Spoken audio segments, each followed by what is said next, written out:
प्यारे दोस्तों नमस्ते। आपने जगन्नाथपुरी का नाम तो सुना होगा, जहां भगवान जगन्नाथ जी का सुप्रसिद्ध मंदिर है। हजारों लोग जगन्नाथ जी के दर्शन को आते हैं। आज मैं उन्हीं की लीलाओं की कहानी सुनाने जा रही हूँ, ताकि आपको उनकी रोचक लीलाओं का आस्वादन हो सके। भगवान जगन्नाथ जी के अनगिनत प्रिय शिष्य हैं, जिनसे वे सखा के रूप में लीलाएं किया करते हैं। उनके जीवन के कई ऐसे प्रसंग मिलते हैं जिनके बारे में जानकर आप भी भाव विभोर हो उठेंगे और उनके भक्त बन जाएंगे। एक गांव में उनका एक भक्त रहता था, जिसका नाम दासिया था। वो कपड़ों का व्यापार करता था, उसी से उसका गुजारा चलता था। एक बार वो कुछ कपड़े बेचने के लिए एक ब्राह्मण के घर गया। ब्राह्मण के घर के पास एक नारियल का पेड़ था। नारियल देखकर दासिया के मन में जगन्नाथ जी को नारियल चढ़ाने की इच्छा जागृत हुई। उसने ब्राह्मण से कहा, क्या आप मुझे एक नारियल दे सकते हैं? मैं उसे अपने आराध्य देव जगन्नाथ जी को अर्पित करना चाहता हूँ। नारियल का जितना भी मूल्य होगा उसे आप कपड़ों के मूल्य से काट लेना। ब्राह्मण धूर्त और लालची था। ये मूर्ख एक नारियल के बदले मुझे सारे कपड़े दे देगा। यहाँ तो मुनाफा ही मुनाफा है। उसे तो मौका मिल गया था। उसने एक नारियल के बदले दासिया के सारे कपड़े खरीद लिए। दासिया सीधा साधा और सरल मन का था। कपड़े बेचकर ही वो परिवार का पेट पालता था। ब्राह्मण ने तो सारे कपड़ों के बदले एक नारियल दिया था।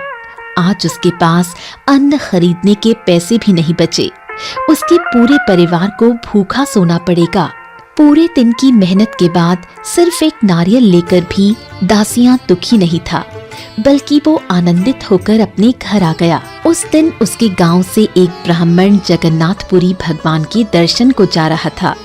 दासिया उस ब्राह्मण के पास गया और बोला, हे ब्राह्मण देवता, मैं आपको एक नारियल दे रहा हूँ, आप इसे अपने साथ ले जाएं।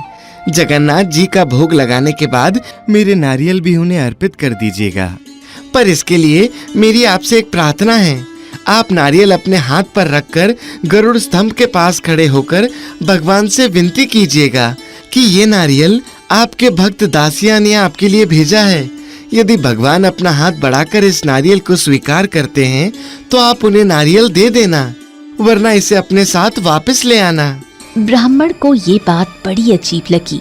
उन्हें विश्वास नहीं हो रहा था कि भगवान अपना हाथ फैलाकर नारियल ले सकते हैं, पर उन्होंने मुख से कुछ नहीं कहा और दासिया का मन रखने के लिए उसके हाथ से नारियल लेकर चले गए। जगन्नाथ जी के मंदिर में पहुंच गए।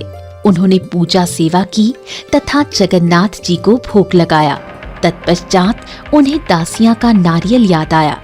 उन्होंने नारियल निकालकर हाथों में लिया और गरुड़ स्तंभ के पास खड़े हो गए। उन्हें अब भी ये सब मजाक प्रतीत हो रहा था, फिर भी वो जगन्नाथ की स्तुति करते हुए कहने लगे, हे दयानिधि, आपके भक्त दासिया ने ये नारियल आपके लिए भेजा है, कृपा करके इसे ग्रहण करें। भगवान जगन्नाथ ने ये शब्द सुनते ही अपना हाथ बढ़ाकर ब्राह्मण के हाथ से नारियल ले लिया। ब्राह्मण ने जब ये चमत्कार देखा तो उसकी आंखें फटी की फटी रह गईं। आंखों से अश्रुधारा बहने लगी। वो भक्त दासिया का गुणगान करने लगा, तुम्हारी जय हो।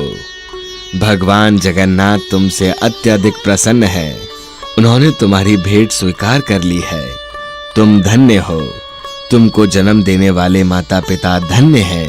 चमत्कार का ये प्रसंग देखते ही देखते चारों ओर फैल गया। सभी लोग दासिया का गुणगान करने लगे। भक्त वत्सल जगन्नाथ इसी तरह अपने भक्तों के साथ सखा भाव से लीलाएं करते हैं। उनकी महिमा अपरंपार है। आज हम आपको एक बुढ़िया की भक्ति की एक अनोखी कहानी सुनाने जा रहे हैं। बहुत समय पहले की बात है। किसी गांव में एक बुढ़िया रहा करती थी। उसका एक अजीब स्वभाव था। उसके पास कुछ भी होता वो अपनी सारी चीजें भगवान को चढ़ा देती थी। यहाँ तक कि वो अपने घर से निकलने वाला कचरा भी भगवान के मंदिर में जाकर फेंक आती थी। वो कहती थी, तेरा तुझको ही अर्पित। जब गांव के लोगों को ये बात पता चली तो लोगों ने आश्चर्य से कहा कि भगवान को फूल मिठाई तो सब चढ़ाते हैं, लेकिन घर का कचरा कौन चढ़ाता है। उसी गांव में एक पंडित जी रहते थे। वो बहुत विधि विधान से भगवान की पूजा किया करते। गांव के लोग भी पंडित जी का बहुत आदर करते थे। पंडित जी अपने को भगवान विष्णु का सच्चा भक्त मानते थे। एक बार पंडित जी गांव के मंदिर में जा रहे थे। उन्होंने देखा कि बुढ़िया मंदिर की ओर गई और भगवान की ओर कचरा फेंक रही है। हे भगवान, तेरा तुझको ही अर्पित। पंडित ने बुढ़िया से कहा, तुम ये क्या अनर्थ कर रही हो? इस प्रकार भगवान को कचरा कौन चढ़ाता है? बुढ़िया ने भगवान की ओर इशारा करते हुए कहा, मुझसे नहीं, इनसे पूछिए। आप ही बताएं कि जब मैं अपना सब कुछ इन्हें अर्पित कर देती हूँ तो मैं अपना कचरा क्यों रखूं? पंडित जी बड़ी सोच में पड़ गए, पर उन्हें बुढ़िया के प्रश्न का उत्तर नहीं मिला। सोचते सोचते उन्हें नींद आ गई। उन्होंने स्वप्न देखा कि वो स्वर्ग में है। भगवान विष्णु सोने के आसन पर विराजमान हैं। पक्षी गीत गा रहे हैं और तभी अचानक से एक टोकरी कचरा भगवान के पास आ जाता है। पंडित जी ने भगवान से कहा, हे प्रभु, मैं उस बुढ़िया को जानता हूँ।